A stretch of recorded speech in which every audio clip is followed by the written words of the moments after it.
убакытты көп жегизбейин. Мага тезирээк жооп бергиле, мен тезирээк суроолорду берейин.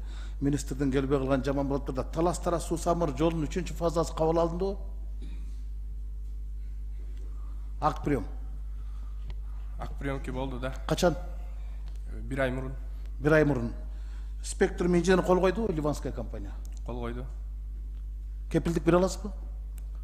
Мен эми ал комиссияда эмесмин, бирок мага ошондой да алар. Сиз кол койду деп атпайсыз. Кол койгон жок. 36-га өткүзүп берип койдуңар, башкача болуп. Тротуарлар бүткөн жок да. Вездер бүткөн жок да. Негизи баягы эксплуатация уже 2 жылдан бери болуп атат. Анан жанагындай себептер менен кармалып калды. Тротуар 7 километр тротуар бүткөн жок. Бүткөн жок да. 2 светофор орнотуу жумушу калды. Азыр 2 ай срок. Бүтпөгөн жолду кантип кабыл алдырып койдуңар силер? Ким жооп берет эми?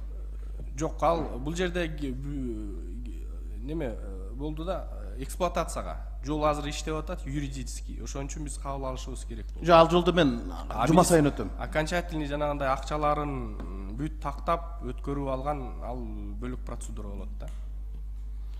Сапаты боюнча, аткарылган жумуштар боюнча, төлөнгөн акча боюнча.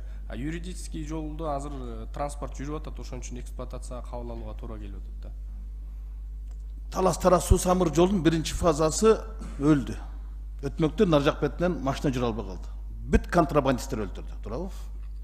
4-чү фазасы сиз айттыңыз, мурдагы жылы 2018-жылы Жана Саматович менен биз барып келгенбиз. Сиз бардыңыз беле Таласка? Ошо Кичи Капкага чейин барып келгенбиз. Ошондо эле ТО даяр деген. Даярдалат, биз араптар менен сүйлөшөбүз деген. А сиз айтып атасыз, быйыл күзгө чейин бүтөт деп. Келчинекич, бул жерде 2-3 жылдан бери жана кайсы вариант менен кетебиз деген маселе чечилбей келген. Бул маселе мен так айталам, былтыр сентябрь, октябрь айында гана чечилди. Чечим кабыл алдык ошондой. Ага чейин ТО, если вариант чечилбесе, ТО даяр болушу мүмкүн эмес эле да. Жок, ошондо эле барганда Жана Саматович өзү айтканда, мына ушул Кичи Капка менен кеткенге ылайыктуу экен. Казак-кыргыз чек арасы ачылганга эле казактар айткан бир 9 чек ара единица керек болсо биз ачабыз дешкен, туурабы? Ал менен спикерлер арасында сүйлөшүп болгон чечилген. Таластан Таразга чейинки жол. Через Табак совхоз. Жоон төбө. Туурабы? Кичи Капка аркылуу. Мен экинчи дагы бир суроом, балыкчы корунду жолу боюнча эмне болуп атат? Бүттүбү иш? Балыкчы корунду жолу боюнча иштер бүткөрүлгөн жок, жана 4 миллиард 400 миллион сом каржыланды бул ушул күнгө чейин. 2 миллиард 200 болуш керек, Жумаш Санчы. 2 миллиард 200 сом. Мындай да, былтыркы жылкы жумуштар бар. Былтыркы жылкы мен транс акчаңарды бардыгын ошо балыкчы корунду жолун бүтүрөбүз, ошо кайдап жүрдүңөр, туурабы? Азыр ДЭОлорго барыңар, карызыңар толтура. 36 ДЭОга канча карызыңар бар? Өтмөк кышы менен иштеген жок. Балыкчы корунду жолу боюнча чырыс келчинекич. Былтыркы жылы капиталдык салымдар беренесинен 50 гана миллион сом каралган. Негизи биз баягы келишимдик милдеттерди аткарыш үчүн эртерээк ал жолду бүтүрбөсөк, мындай последствиялары чоң ал жерде дагычы. Түшүндүм. 50 миллион сом каралган. 36-чы ДЭО боюнча азыр айтып коеюн. ДЭОлар боюнча жок экен менде келчинекич. Пулаттар боюнча бар экен, жалпы 28 миллион карызыңар бар. Балыкчы корунду жол боюнча кайсы консалтинговый компания иштеп атат Лоңкайдын үстүнөн? Кыргызтрек. Кыргызтректин генеральный директору ким? Тургунбаев Алмаз. Ал азыр каякта? Бизде министрликте. Замминистр болуп келди. Урматтуу өкмөттүн өкүлү көрүп атасызбы? Балыкчы корунду жолундагы консалтинговый компания генеральный директор азыр замминистр болуп келди. 2019-жылы кылмыш иши козголгон, генеральный прокуратура 166, 304, 360 статьялар менен кылмыш ишин козгогон болчу. Завышение деп 16 миллион сомго. АКС ГКМБ козгогон кылмыш иши бар. Кылмыш ишин козголгон адамды замминистр кылып келип атасыңар. Ал ошол эле консалтинговый компания Кыргызтрек Бишкек аэропорт Манас жолундагы ошол консалтинговый ушул компания болчу, туурабы? Сооронбай Жээнбеков премьер-министр болуп турганда өзү текшерип, жолду кабыл албай кайра тигинин эсебинен жазаттырган, билесизби? Болгон да. Анан бул консалтинговый технадзор. Эми ошо балыкчы корунду жолдун Бекбосон Жакшылыкович 40 миллион сом, 40 миллион сомдук келишим коюшканда булар. 26 миллион сомдук нерсени мына счетный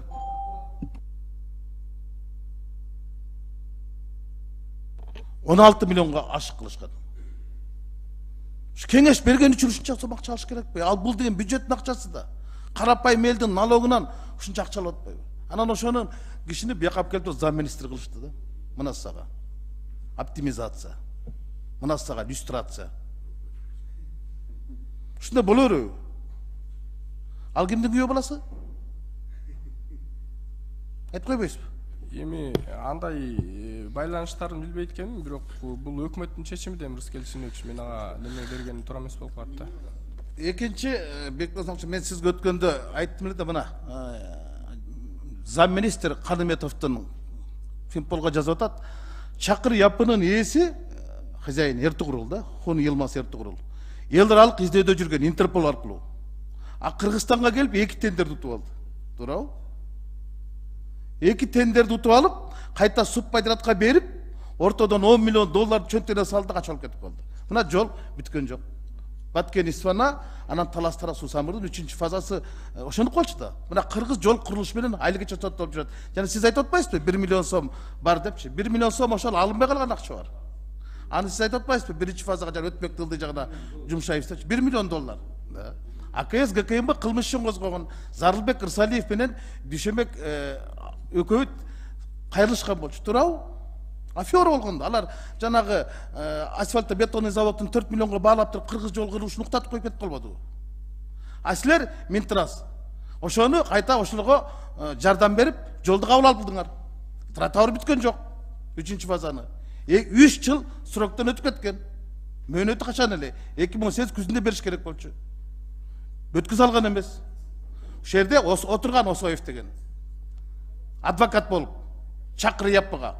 А Чакыр Япынын ээси Ташкентте соту тарабынан эл аралык издөөдө Интерполду менен издөөдө жүрөт. Мына менде кагаздар жүрөт. Интерпол аркылуу издөөдө жүргөн нерсе Минтранс менен иштеп атат. 2 чоң килеген тендерде болуп атат. Баткен Исфана, Баткен Исфана 33 километр, Талас Тарасуу Самыр 30 километр.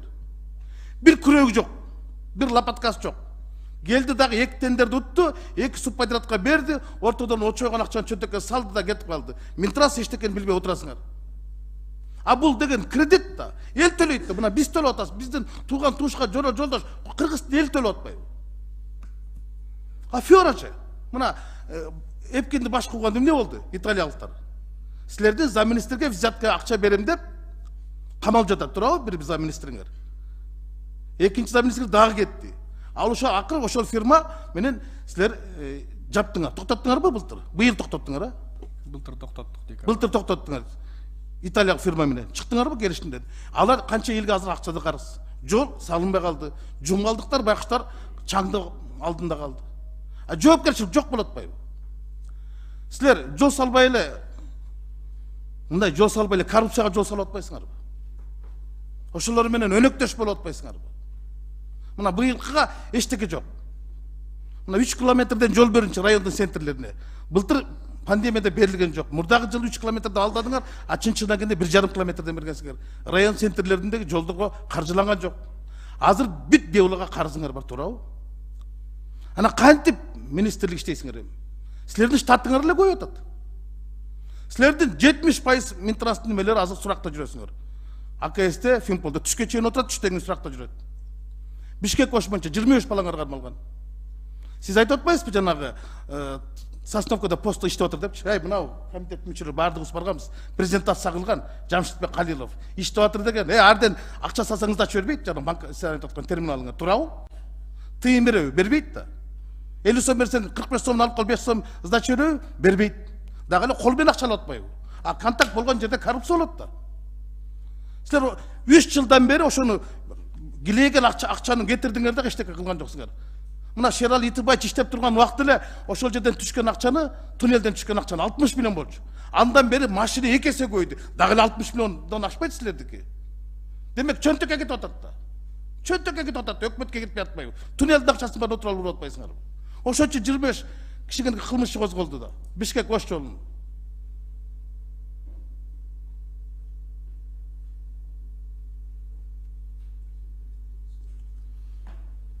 Менде акыркы суроом, убактымды бүтүрүп коеюн.